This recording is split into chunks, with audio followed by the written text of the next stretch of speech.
தமிழ் சொந்தங்கள் அனைவருக்கும் வணக்கம். இன்றைய காணொளியில் நாம் பொதுவியற் படலத்தில் இன்னொரு வகையான சிறப்பிற் பொதுவியற் பாலை குறித்து பார்க்கலாம். இந்த சிறப்பிற் பொதுவியற் பாலை அப்படிங்கக்கூடிய வகையில் 11 துறைகள் இருக்குது. அதை பற்றி நம்ம பார்க்கலாம். இப்போது சிறப்பிற் பொதுவியற் பாலை அப்படின்னா என்ன அப்படின்னா, இப்போ நம்ம பொதுவியற் பாலை பார்த்துட்டு வந்தோம். அதில் உள்ளதெல்லாம் பார்த்திங்கன்னா மேலே சொன்ன திணைகளில் பொருத்தமாக வரும், அதோடு நம்ம ஒட்டி தான் அந்த பொருள் எடுத்துக்கணும் அப்படின்னெல்லாம் நம்ம பார்த்தோம்ல. அது மாதிரி இது எழுதுனைக்கும் 7 வகைப்பட்ட திணைகளுக்கும் பொதுவாகாமல் சிலவற்றிற்கு தான் பொதுவாக நிற்கும் அப்படின்னு சொல்லியிருக்காங்க.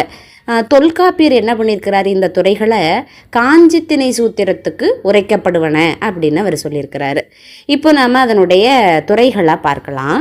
முதுபாலையே சுரநடை, ஏனை தபுதார நிலையே தாபத நிலையே, தலைப்பெயல் நிலையே பூசல் மயக்கே, மாலை நிலையே மூதானந்தம், ஆனந்தமே ஆனந்தப்பையுள் கையறு நிலை உளப்பட 11 மையறு சிறப்பிற் பொதுவியற் பால. ஆக இந்த சிறப்பிற் பொதுவியற் பாலை அப்படிங்கக்கூடிய வகையில் 11 துறைகள் இருக்குது. முதுபாலை, சுரநடை, தபுதார நிலை, தாபத நிலை, தலைப்பெயல் நிலை, பூசல் மயக்கு, மாலை நிலை, மூதானந்தம், ஆனந்தம், ஆனந்த பையுள் கையறு நிலை, இதெல்லாம் தான். சரி, அடுத்தது நம்ம இப்போ ஒன்று ஒன்றா பார்க்கலாம். முதுபாலை அப்படின்னு சொல்லும் பொழுது ஒரு கணவனை இழந்த ஒரு மடந்தையினுடைய தனிமையை சொல்லக்கூடியது தான் முதுபாலை. முதுபாலை அப்படிங்கிறது கணவனை இழந்த ஒரு பெண்ணினுடைய தனிமையை சொல்வது முதுபாலை. காம்புயர் கடத்திடை கணவனை இழந்த பூங்குடி மடந்தை புலம்பு உரைத்தன்று. காம்புயர் கடத்திடை கணவனை இழந்த பூங்குடி மடந்தை புலம்பு உரைத்தன்று. அவள் புலம்புறத சொல்கிறது தான் இந்த முதுபாலை அப்படிங்கிறது. அதாவது நனிமிகு சுரத்திடை கணவனை இழந்து தனிமகள் புலம்பிய முதுபாலையும் அப்படின்னு சொல்கிறாராம் தொல்காப்பியர்.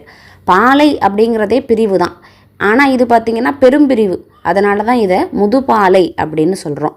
பாலை அப்படின்னா இப்போது இன்றைக்கி பிரிஞ்சுட்டு பொருள் வயிறு செலவு காரணமாக போகிறாங்க, பொருள் வயிறு பிரிவு ஒரு 3 வருஷத்தில் திரும்பி வந்துடுவாங்க அப்படின்னா அது நம்ம பொறுத்து இருக்கக்கூடிய பிரிவு. ஆனால் இது எப்படிப்பட்ட பிரிவு? பெரும் பிரிவு, மறுபடியும் பிரிஞ்சவங்க சேரவே முடியாதுங்கிற அளவுக்கு ஒரு பெரும் பிரிவு. அதனால தான் இது முதுபாலை. இந்த துறைகளை பொறுத்த வரைக்கும் ரொம்ப முக்கியமானது. நிறைய தேர்வுகளில் புறப்பொருள் என்பாமலைங்கிற டாப்பிக்கில் நம்ம முன்னாடி உள்ளதுலாம் கான்சன்ட்ரேட் பண்ணுறோம், பின்னாடி உள்ளதை விட்டுருவோம். ஆனால் பார்த்திங்கன்னா நிறைய எக்ஸாமில் இதிலேருந்து கொஸ்டின் வருது. ஸோ நம்ம என்ன பண்ணணும், இதில் ரொம்ப கவனம் செலுத்தணும். அடுத்ததான் நம்ம சுரநடை அப்படிங்கிறத பார்க்குறோம். சுரநடை அப்படின்னு சொல்லும்போது மூதரில் நிவந்த முதுகழை ஆரிடை காதலி இழந்த கணவன் நிலை உரைத்தன்று. மூதரில் நிவந்த முதுகழை ஆரிடை காதலி இழந்த கணவன் நிலை உரைத்தன்று. காதலியை இழந்த தலைவனின் நிலைமையை சொல்வது தான் சுரநடை. இப்போது முதுபாலை அப்படிங்கிறது கணவனை இழந்த ஒரு பெண்ணினுடைய தனிமை. சுரநடை அப்படின்னு சொல்லக்கூடிய அடுத்தது என்ன அப்படின்னா காதலியை இழந்த தலைவனினுடைய நிலைமை, அதுதான் சுரநடை. மூதரில் நிவந்த முதுகழை ஆரிடை காதலி இழந்த கணவனிலை உரைத்தன்று அப்படிங்கிறது சுரநடை. அடுத்தது நம்ம பார்க்கறது தபுதார நிலை, தபுதாரம். அப்போது பாருங்க, புனையிழை இழந்தபின் புலம்பொடு வைகி மனையகத்து உறையும் மைந்தன் நிலை உரைத்தன்று. தனிமை துயரை பொருந்தியவனாக தன்னுடைய வீட்டில் தங்காமல் நின்ற ஒரு ஆடவனின் நிலையை சொல்லியது தபுதார நிலை. அதாவது தன்னுடைய காதலி இறந்து போயிட்டா, தன்னுடைய மனைவி இறந்து போயிட்டா அப்படின்னா அந்த தனிமை துயரை அவனால் எந்த வகையிலையும் மாற்றிக்கொள்ள முடியலை. அவளோடு சேர்ந்து வசித்த அந்த வீட்லையும் அவளால் இருக்க முடியலை.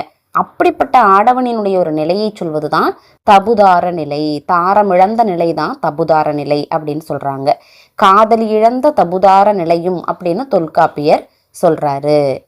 பாருங்க, புனையிழை இழந்தபின் புலம்பொடு வைகி மனையகத்து உறையும் மைந்தன் நிலை உரைத்தன்று. அடுத்தது தாபத நிலை.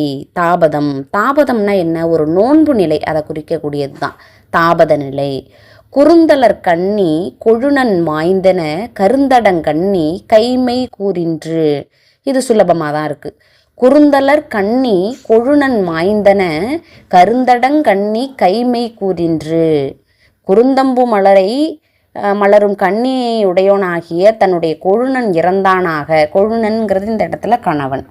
கருமையும் அகற்சியும் உடைய கண்ணினனான அவளுடைய மனைவி கைமை நோன்பு எய்தியவாரை சொல்வதுதான் தாபத நிலை. அதாவது கணவன் இறந்த பிறகு அவள் கைமை நோன்பு நோக்கிறாள் அப்படிங்கிறத சொல்றது தான் தாபத நிலை. குறுந்தலர் கண்ணி கொழுநன் மாய்ந்தன கருந்தடங்கண்ணி கைமை கூறின்று. இப்போ நாம் தலைப்பெயல் நிலை குறித்து பார்க்கலாம். தலைப்பெயல் நிலை அப்படின்னு சொல்லும்போது, இன்கதிர் முறுவல் பாலகன் என்னும் தன்கடன் இருத்ததாய் தபுநிலை உரைத்தன்று. புதல்வன் பெற்றெடுத்த பிறகு, ஒரு குழந்தையை பெற்றெடுத்ததுக்கு பிறகு நானும் என் கணவன் இறந்த அதே இடத்துக்கு போயிடுறேன். என்னுடைய கடனை நான் என்ன பண்ணிட்டேன், என்னுடைய புதல்வனை பெற்று அந்த கடனை நான் தீர்த்துட்டேன். அதுக்கப்புறம் இறந்த என் கணவனோட நான் போயிடுறேன் அப்படின்னு சொல்லி தன்னை மாய்த்து கொண்ட ஒரு கற்புடையாளனினுடைய செவ்வியை சொல்வது தான் இந்த தலைப்பெயல் நிலை அப்படின்னு சொல்கிறாங்க. இன்கதிர் முறுவல் பாலகன் என்னும் தன்கடன் இருத்ததாய் தபுநிலை உரைத்தன்று. அடுத்தது பூசல் மயக்கு. பூசல் மயக்கு அப்படின்னோடனே நமக்கு என்ன ஞாபகம் வரணும், அது எந்த திணை அப்படின்னு சொல்லி நீங்கள் பதிவிடுங்க. பூசல் அப்படிங்கிறது சம்மந்தமாக நம்ம என்ன படிச்சிருக்கோம் புறப்பொருள் வெண்பா மாலையில். பூசல் மயக்கு 1 அப்படின்னு சொல்லும் பொழுது, பல்லிதழ் மழைக்கண் பாலகன் மாய்ந்தன புல்லிய பெருங்கிலை பூசல் கூறின்று. பல்லிதழ் மழைக்கண் பாலகன் மாய்ந்தன புல்லிய பெருங்கிலை பூசல் கூறின்று. தாமரை பூவை போன்று விளங்கக்கூடிய குளிர்ச்சியான கண்களை உடைய பாலகன் மாய்ந்தான் என்பதனால் பொருந்திய பெரிய சுற்றத்தினது ஆரவாரத்தினை சொல்லியது பூசல் மயக்கு. குல முதல்வனான தன்னுடைய புதல்வன் இறந்தது குறித்து சுற்றமெல்லாம் சொல்கிறாங்க. அது குறித்து சொல்கிறது தான் பூசல் மயக்கு அப்படிங்கிறது. பல்லிதழ் மழைக்கண் பாலகன் மாய்ந்தன புல்லிய பெருங்கிலை பூசல் கூறின்று. அடுத்தது பார்க்கலாம். பூசல் மயக்கு 2 அப்படின்னு சொல்லும்போது, தன் மன்னன் இறந்தானாக அது குறித்து அகன்ற நிலத்தின்கண் உள்ளார் இறங்கினும் அந்த பூசல் மயக்கு என்றே ஆராய்ந்த அறிவுடையோர் சொல்வார்கள் அப்படின்னு சொல்கிறாங்க. வேந்தன் மாய்ந்தன, மன்னன் இறந்ததை பற்றி சொல்கிறது பூசல் மயக்கு. ஃபஸ்ட்டு பாலகன், அவனுடைய பாலகன் மாய்ந்தன அதை பற்றி சொல்கிறதும் பூசல் மயக்கு தான். மன்னன் மாய்ந்தன அப்படிங்கிறதும் பூசல் மயக்கு. வேந்தன் மாய்ந்தன வியலிடம் புலம்பினும் ஆய்ந்த புலவர் அதுவென மொழிவர். அடுத்ததாக நம்ம மாலை நிலை குறித்து பார்க்கலாம். கதிர் வேல் கணவனோடு கனையறி முழுக மதியேர் நுதலி மாலை நின்றன்று அப்படிங்கிறாங்க. மாலை நேரத்தில் தன்னுடைய கணவன் இறந்த அதே இடத்துக்கு நானும் போகிறேன் அப்படின்னு சொல்லிட்டு நெருப்பில் முழுகுவதற்கு ஒரு பெண் தயாராக மனம் பொருந்தி நிற்கிறது தான் மாலை நிலை. கதிர் வேல் கணவனோடு கனையறி முழுக மதியேர் நுதலி மாலை நின்றன்று அப்படின்னு சொல்கிறாங்க. இந்த மாலை நிலை அப்படிங்கிறத நம்ம தொல்காப்பியர் எப்படி சொல்கிறாராம், பாலை நிலை அப்படின்னு சொல்கிறாராம். நல்லோல் கணவனோடு நனி அழற் புகியி சொல்லிடையிட்ட பாலை நிலையும் அப்படின்னு அவர் சொல்கிறாரு. அதாவது மாலை நிலைன்னு சொல்கிறத நம்ம தொல்காப்பியர் மாலை நிலை அப்படின்னு சொல்கிறாருங்கிறாங்க. தன்னுடைய கணவன் போன அதே இடத்துக்கு நானும் போயிடுறேன் அப்படின்னு ஒரு மாலை நேரத்தில் அந்த தீப்புகிறதுக்கு மனம் பொருந்தி நிற்றல் அப்படிங்கிற நிலையத்தான் மாலை நிலைன்னு சொல்கிறாங்க. அடுத்தது நம்ம பார்க்குறது மூதானந்தம். மூதானந்தம் 1. கயல் ஏர் கன்னி கணவனோடு முடிய வியனறி செல்வோர் வியந்து உரைத்தன்று. கயலேர் கன்னி கணவனோடு முடிய வியனறி செல்வோர் வியந்து உரைத்தன்று. தன்னுடைய கணவனோடு தானும் இறந்துபட அகன்ற வழியிடத்தே செல்வோர் அவளது கற்பு செறிவினை கண்டு வியந்து சொல்வது. இப்போ அவள் தீயில முழுகிறதுக்கு தயாராக நின்றுக்கிட்டு இருக்கா. அவளை பார்த்து சில பேர் என்ன பண்ணுறாங்க, எவ்வளவு கற்பு நெறியில் சிறந்த ஒரு பெண்ணாக இருக்கிறாள்னு அவளை பற்றி வியந்து சொல்கிறது தான் மூதானந்தம். இந்த மூதானந்தம்ங்கும் போது முதியவர்களெல்லாம் அந்த மாதிரி பேசிக்கிறாங்கன்னு நம்ம ஞாபகம் வச்சுக்கலாம். தன்னுடைய கணவன் இறந்துபட அகன்ற வழியிடத்தை செல்றதுக்கு அவளும் முடிவு பண்ணிட்டாளே அப்படின்னு சொல்லி அவளுடைய கற்புச்செறிவினை வியந்து சொல்வது மூதானந்தம். கயலேர் கண்ணி கணவனோடு முடிய வியனெறி செல்வோர் வியந்துரைத்தன்று. அடுத்தது மூதானந்தம் 2. மூதானந்தத்தில் 2 இருக்கு. கொடியான் கூர்ங்கனை குளிப்ப தன் தொழில் முடியான் அவிதலும் மூதானந்தம். கொடியான் கூர்ங்கனை, கொடியான் கூர்ங்கனை குளிப்ப தன் தொழில் முடியான் அவிதலும் மூதானந்தம். அதாவது போர்க்களத்தில் பகைவருடைய கூறிய அம்புகள் அழுந்துதலால் அவன் என்ன பண்ணிடுறான், அந்த மறவன் ஒருவன் இறந்து போயிடுறான். ஆனால் அந்த படைகள் ஜெயிச்சதையோ தன்னுடைய அரசன் ஜெயித்து வெற்றி வாகை சூடினதை அவன் பார்க்க முடியலை. அந்த வினை முடியறதுக்கு முன்னாடியே அவன் இறந்து போயிட்டானே அப்படிங்கிறதும் மூதானந்தம். கொடியான் கூர்ங்கனை, கொடியான்னா அந்த மாற்றாரணியினுடைய அந்த கூர்ங்கனை, அந்த அம்பு பட்டதுனால என்ன பண்ணிட்டான் அப்படின்னா அவன் இறந்து போயிட்டான். குளிப்ப தன் தொழில் முடியான், அவன் நினச்சி வந்த அந்த வேலை இன்னும் முடியலை. தன் தொழில் முடியான் அவிதலும் மூதானந்தம், அதுக்குள்ளே அவன் இறந்துட்டாங்கிறதும் மூதானந்தம் 2. ஃபஸ்ட்டு மூதானந்தம் என்ன பண்ணுறாங்கன்னா எல்லாரும் வியந்து பாராட்டுறாங்க அவளை. 2வது மூதானந்தம் என்ன அப்படின்னா அந்த மறவன் ஒருவன் அம்பு தைத்ததால் இறந்து போயிட்டான், அவன் எண்ணி வந்த அந்த செயல் முடியறதுக்குள்ளேயே அவன் இறந்து போயிட்டானே அப்படிங்கிறது மூதானந்தம் 2. அடுத்தது ஆனந்தம். ஆனந்தம் 1. ஆனந்தத்துலேயும் 2 இருக்குது. ஆனந்தம் 1 என்ன அப்படின்னு பார்த்தீங்கன்னா, ஆடமை தோல் விருச்சியும் சொகினமும் வேறுபட அஞ்சி விதுப்புற்றன்று. ஆடமை தோல் விருச்சியும் சொகினமும் வேறுபட அஞ்சி விதுப்புற்றன்றுங்கிறாங்க. அதாவது அசையும் மூங்கிலை போன்ற தோளினை உடையால் நற்சொல்லும் நன்னிமித்தமும் மாறுபடுதலால் அச்சமுற்று நடுங்குவது தான் ஆனந்தம். அதாவது போர்க்களத்துக்கு போயிருக்கான், ஆனால் சொல்லும் நல்லா இல்லை, நிமித்தமும் நல்லா இல்லை அப்படின்னு சொல்லிட்டு அவன் பயப்படுறான். அது ஆனந்தம். ஆனந்தம்ங்கிறதுக்கும் இதில் கொடுத்துருக்கிறதுக்கும் சம்பந்தமே இல்லை, நம்ம பார்த்துக்கணும். ஆடமை தோல் விருச்சியும் சொக்கினமும் வேறுபட அஞ்சி விதுப்புற்றன்று, சொல்லு நன்னிமித்தம் எல்லாம் வேறுபடுதுன்னு சொல்லி அஞ்சு நிற்கிறது. அடுத்தது ஆனந்தம் 2. தவப்பெரிய வெஞ்சமங் குறுகும் அவர்க்கு இறங்கினும் அத்துறையாகும். தவப்பெரிய வெஞ்சமம் குறுகும் அவர்க்கு இறங்கினும் அத்துறையாகும். மிகப்பெரிய போரினை மேற்கொண்ட மறவனுக்கு இரக்கமுற்று கூறினாலும் ஆனந்தத்துறையே. அதாவது இவ்வளவு பார்த்திங்கன்னா நன்னிமித்தம் சொல்லு எல்லாமே வேறுபடுது. போர்க்களத்துக்கும் போயிருக்கான், இப்படிப்பட்ட மறவன் என்ன ஆவானோ அப்படின்னு சொல்லி அவன் மேலே இறக்கப்படுறது ஆனந்தம். ஆனந்தம் 2. தவப்பெரிய வெஞ்சமங் குறுகும் அவர்க்கு இறங்கினும் அத்துறையாகும். அடுத்தது ஆனந்த பையுள்.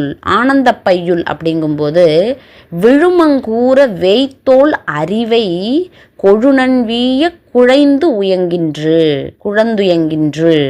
விழுமங்கூற வேய்த்தோல் அறிவை, கணவன் இறந்துபட அதனால் இடும்பை மிகுந்தாலாகி மெலிந்து வருந்தியது ஆனந்த பையுள்.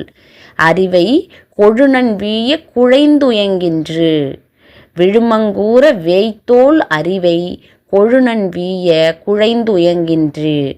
அதாவது ஃபஸ்ட்டு எப்படி இருந்தா, மூங்கிலை போன்ற தோளினை உடையவளாக இருந்தா. கணவன் இறந்து விட்டோன்ன அதனால் துன்பப்பெருக்காகி மெலிந்து போயிட்டா அப்படிங்கிறது ஆனந்த பையுள். அடுத்தது கையறு நிலை. கையறு நிலை அப்படின்னு சொல்லும் பொழுது, செய்கழன் மன்னன் மாய்ந்தன சேர்ந்தோர் கையற உரைத்து கை சோர்ந்தன்று. செய்கழன் மன்னன் மாய்ந்தன சேர்ந்தோர் கையற உரைத்து கை சோர்ந்தன்று.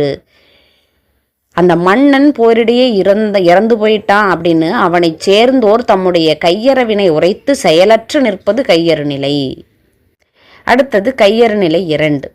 கழிந்தோன் தன் புகழ் காதலி உரைப்பினும் மொழிந்தனர் புலவர் அத்துறை என்ன. இறந்தோனது புகழினை அன்புற்று எடுத்து சொன்னாலும் அது கையறு துறையாகும்.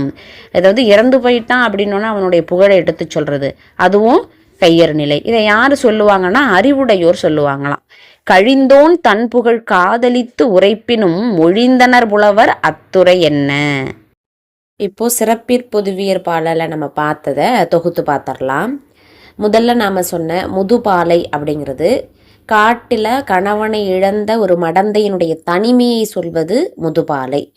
அடுத்ததாக சுரநடை அப்படின்னு சொல்லும் பொழுது காதலியை இழந்த ஒரு கணவனினுடைய நிலையை சொல்வது சுரநடை.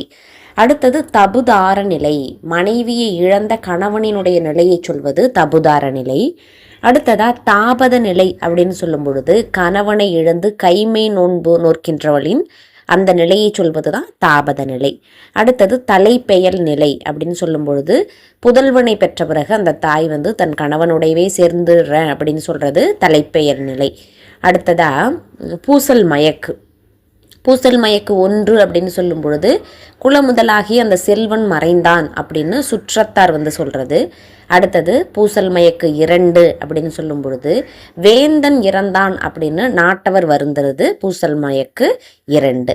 அடுத்ததா மாலை நிலை அப்படின்னு சொல்லும் பொழுது மாலை நேரத்தில் எரி மூழ்கிறதுக்கு மனைவி தயாராக இருக்கிறது, அது மாலை நிலை.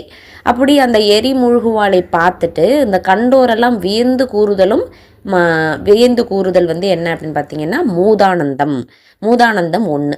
அடுத்தது மூதானந்தம் 2 அப்படின்னு சொல்லும் பொழுது பகைவருடைய அந்த கணைப்பட்டு ஒரு மறவன் இறந்து போயிட்டான், அவன் நினச்சி வந்த செயல் முடியாமலே அவன் இறந்து போயிட்டான் அப்படின்னு சொல்லிட்டு அதை பார்க்குறவங்களாம் அவனை பற்றி சொல்கிறது மூதானந்தம் 2.